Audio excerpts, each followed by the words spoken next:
We are wondering what is happening to the world.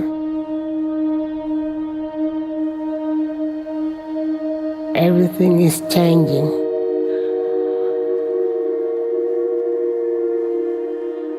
The very idea of human being some sort of natural concept is really going to change. Our bodies will be so high-tech, we won't be able to really distinguish between what's natural and what's artificial. Inside our own heads is the most complex arrangement of matter in the known universe. You might ask yourself, can we get to be superhumans?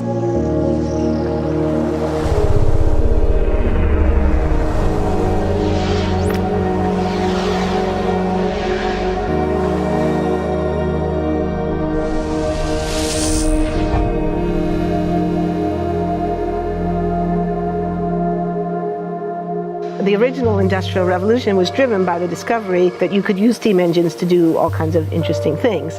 But that was followed by additional revolutions for electricity and computers and communications technology. We're now in the early stages of the fourth industrial revolution, which is bringing together digital, physical, and biological systems.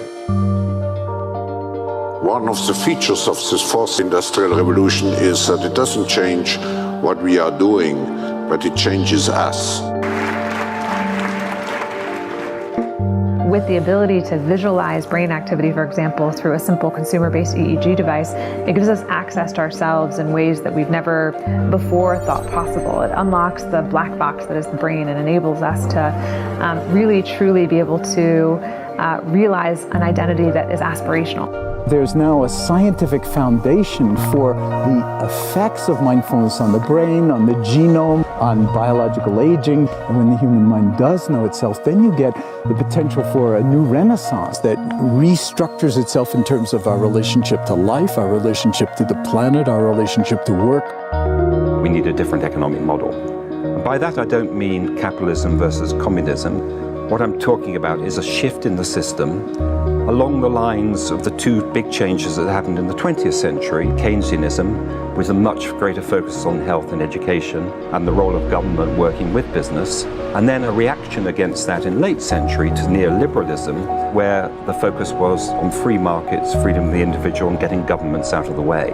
We need a shift to a new system that will allow us to meet the basic needs of every human on the planet, that will live within planetary means, that will be fairer, and that will be focused as its key goal, not on growth per se, but on maximizing human well-being. And history tells us that a values shift is triggered by creation of a new story about how we want to live. I see the circular economy as something which fits very closely with mankind's goal to be innovative and creative and to always progress. We can use asset tracking, we can use IT, we can use 3D printing to enable this different economic model to recover materials, feed them back into the economy, and really to decouple growth from the resource constraints we have. The reason we live in cities is not different today than it was 10,000 years ago. Even if we have got networks connecting us, we still want to have places where we meet in person. So this means the place where we work and the place where we live are much closer to each other, a city where we don't need to have big supply chains in order to produce things, where many things can be sourced locally thanks to 3D printing and robotics. So if we're able to do something to transform cities, to make them more efficient, then the impact can be huge. Think about the prospect of getting rid of plastics. We must not only be inspired or informed by nature, but actually use natural organisms with which to design products and building parts. Only instead of varying material properties, we're varying biological functionality. Design is critical today because it's the first signal of human intention. So the question of adding quality to quantity, it isn't a matter of simply circulating things that are potentially toxic. It's circulating things that are safe and healthy for all generations. So the goal is no longer, I want to be less bad, less monotonous, less unsafe, less unjust. It's really about a diverse, safe, healthy, and just world with clean air, clean water, clean soil, clean energy. Together we are fighting to preserve our fragile climate from irreversible damage and devastation of unthinkable proportions. we think about the original Industrial Revolution, it was an energy revolution. I like to think of it as a kind of bookending of a period in human history during which we used fossil fuels, and it worked very well for us for a long time. But now we have to bring that to an end. We have energy technologies that can power our civilization: solar, wind, biomass. So then the question is, well, how do we get grid integration? Maybe the wind is blowing in Denmark, the sun is shining in Germany, and now you can move that electricity through an integrated grid. You can supply energy to everyone who needs it, and you can supply energy at all times.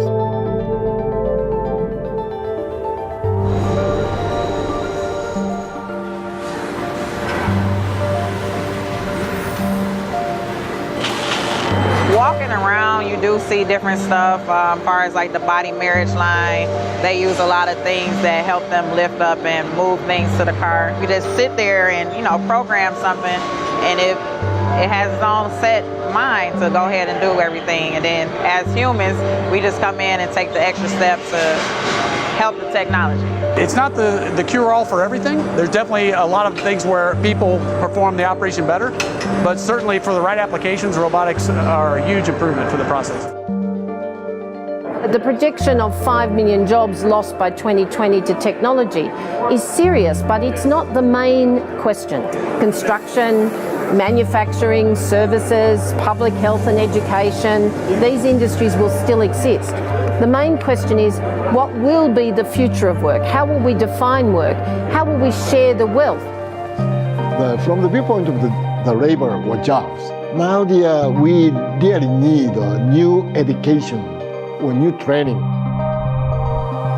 We're working with a World in Motion in FIRST Robotics, trying to encourage students from 3rd grade all the way up through the end of high school. We had students make sailboats, and then we had them race them, and so they could see how quickly they could move. And they immediately went back and started to say, oh, I saw what happened, I'm going to go change this or that. And that was 3rd graders.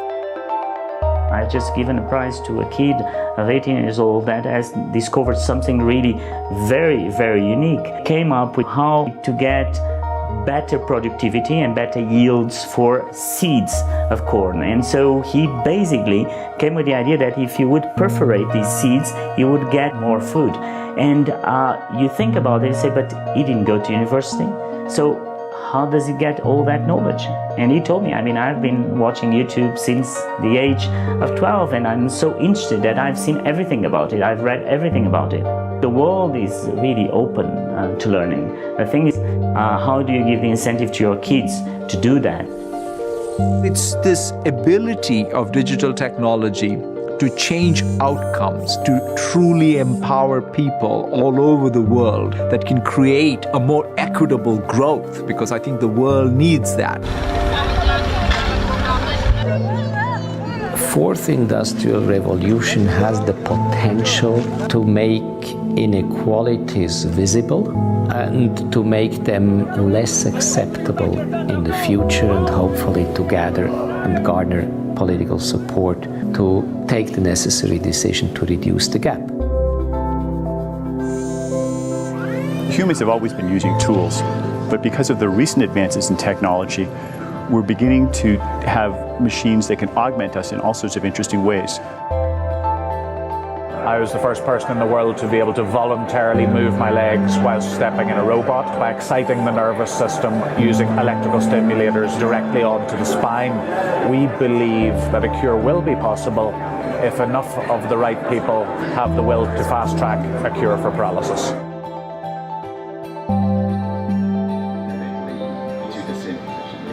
We take two things from the patient. First, we take a three-dimensional X-ray, and we extract the three-dimensional data out of that so we can make a perfectly shaped puzzle piece. And then we also take a sample of fat tissue from the patient so that we can extract the stem cells out of those. And we use those stem cells with this three-dimensional scaffold that we fabricate, and after 3 weeks, we have a piece of living bone that's ready for implantation.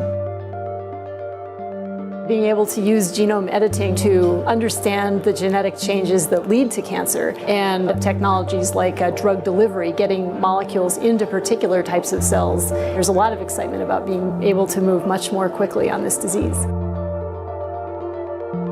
One of the things that I think is so essential to free and open societies is freedom of thought. And up until now, the conversation we've been having is around freedom of speech. Once we can access people's thoughts and access people's emotions, we have to create a space that enables people to think freely, to think divergent thoughts, to think creative thoughts. And in a society where people fear having those thoughts, the likelihood of being able to enjoy progress is significantly diminished.